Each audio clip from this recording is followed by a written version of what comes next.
So guys, before we get started, I have a serious question to ask you guys for once. And that is, glasses or no glasses? I think they're pretty cool. I think I like them. They help me see better. Can't really see if I'm in focus or not, so I guess we're going to roll with them for this, but let me know what you think of the glasses versus no glasses look, because I need all the help I can get.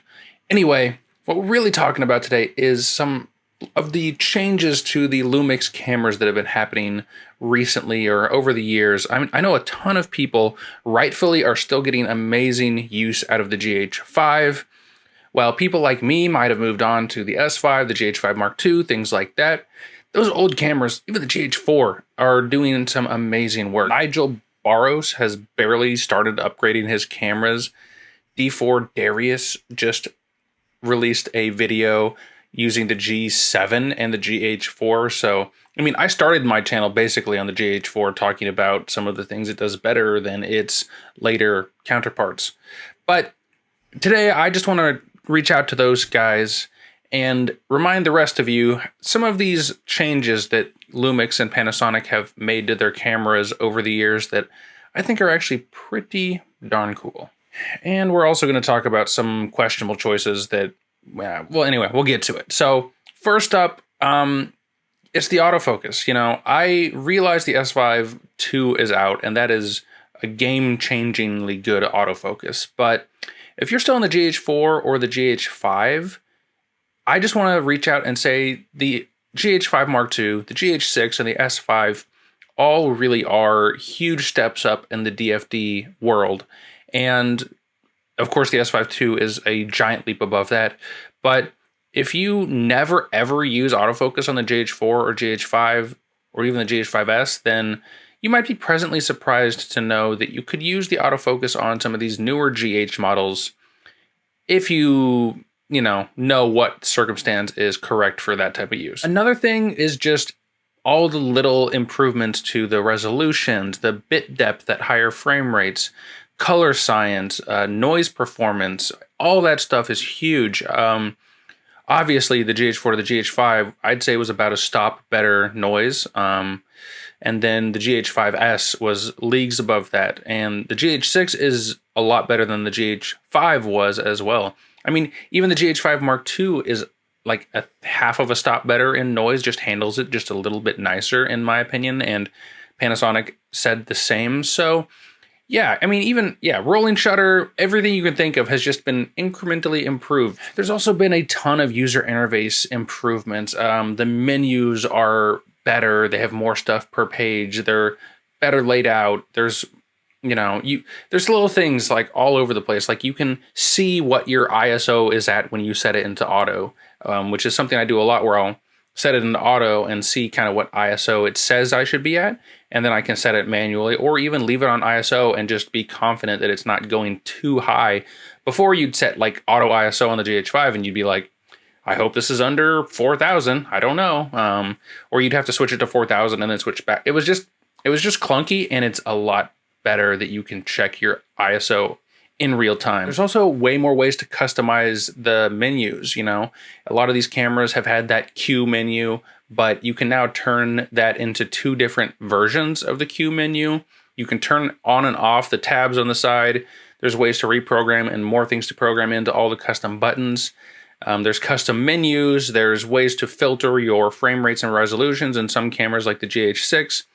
And just tons of quality of life user improvements that go a long way when you're moving fast and running and gunning like I am, probably more often than not. Speaking of customization, there is the Creative Video Combined set, which lets you basically have your camera segmented into photo and video, and you get to choose which settings carry over from the photo side to the video side, like white balance, ISO, autofocus mode, things like that can be the same between modes or different, which is super cool.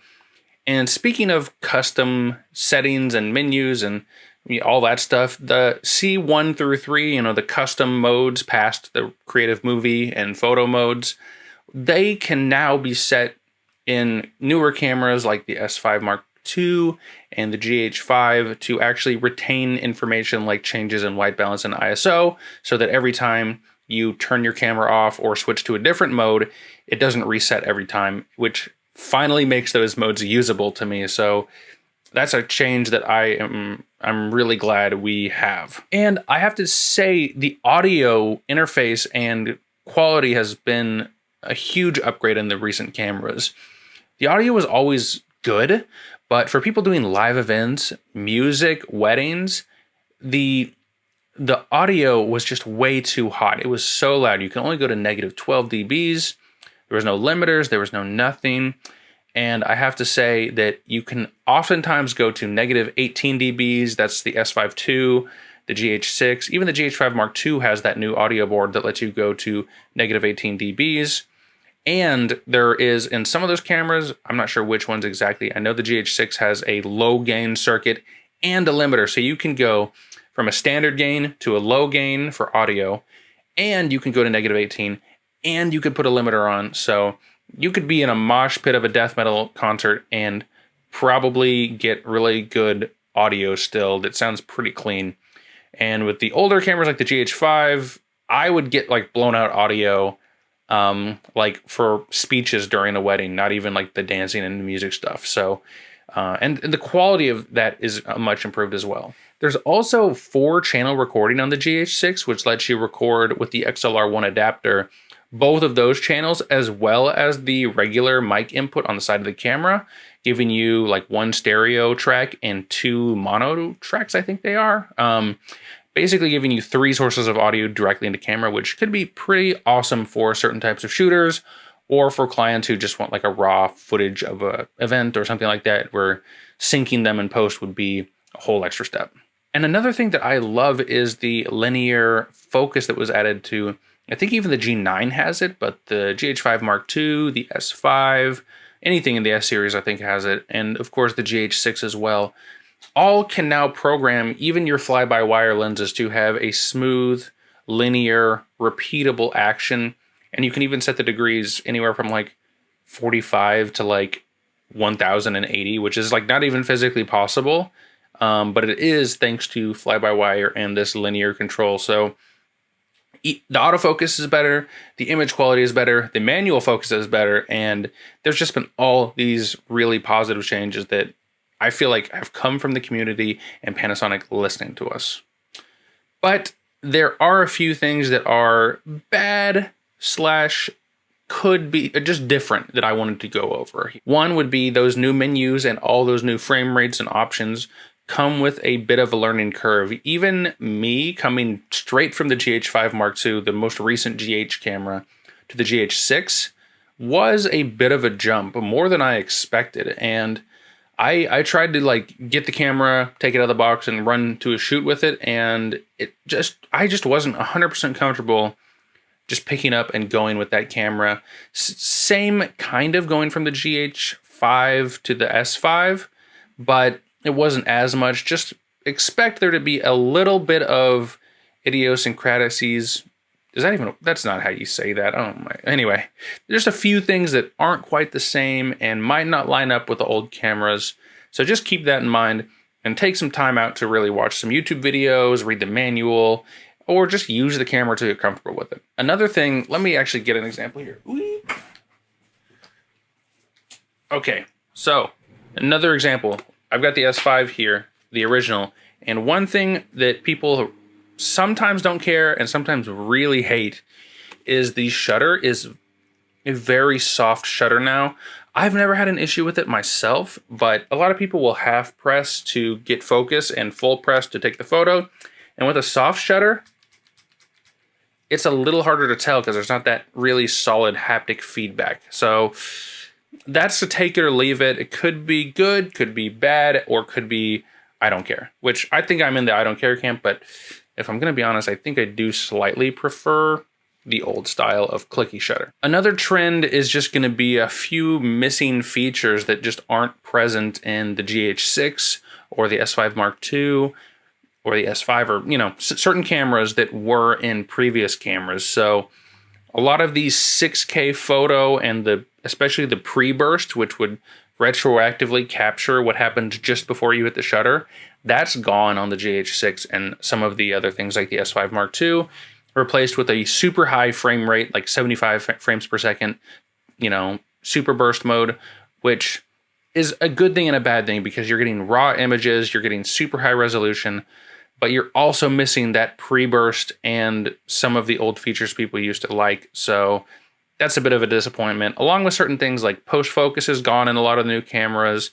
The live cropping, where it would just like slowly crop your image, is gone, which is unfortunate because I feel like the GH6 could really take advantage of that. You used to only be able to do that in 1080p, I believe.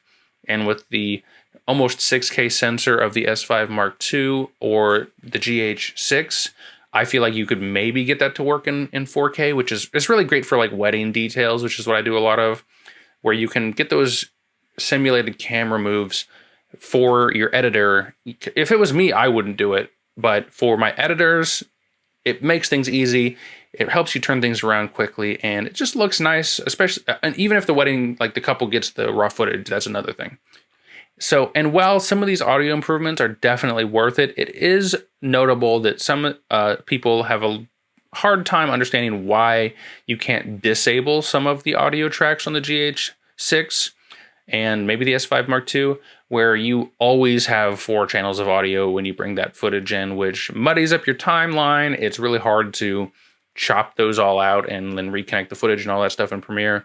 So it's just a weird little quirk that feels like it could be patched up pretty easily, just hasn't been. Something that I think is important for video people for sure, especially multicam wedding and event people, is that all these cameras have slightly different color science. So the Vlog, the Natural, the Cine D, especially going from Cine D1 to Cine D2 and Cine V1 to Cine V2, those profiles are pretty different. The rest are significant, but not to the same degree as the Cine profiles. And that's just going to make you have just a bit more work in post. I mean, they're still going to match better than going to a different camera manufacturer, for example. So if you have a Sony and a Panasonic, it's going to be way harder to line those up than like a GH5 and a GH6, for example. But across the board, the color profiles have been tweaked to some degree. The color is better, so that's the benefit of the new cameras, but you're going to have to spend a little bit more time matching those all up. But anyway, everybody, that is my kind of list of the good and the bad and the maybe, who knows, changes that have been coming to Panasonic cameras that I just appreciate and wanted to pass on to y'all who haven't upgraded your cameras in a while and have been considering some of these cameras. You know about the big headline features, the dynamic range boost, the phase detect, all that stuff. But you might not have known about some of these little tiny details that I wanted to bring up that I have been growing to appreciate more and more over time. So anyway, guys, thanks for stopping by as usual. Thanks for putting up with my slight break from YouTube. I was just so dang busy. And if you like this video, please interact with it somehow, feed the algorithm. It really helps a lot. And also let me know, I have a question real quick, actually. Are you guys getting notified of my videos? If you're not, hit that bell icon. I don't always upload super regularly, and so YouTube might kind of deprioritize my notifications. So if you want to override that, that bell is an easy way to do it, and I'd appreciate it. But I do appreciate even if you just stop by the channel. So thanks for stopping by, and I'll see you guys in the next video.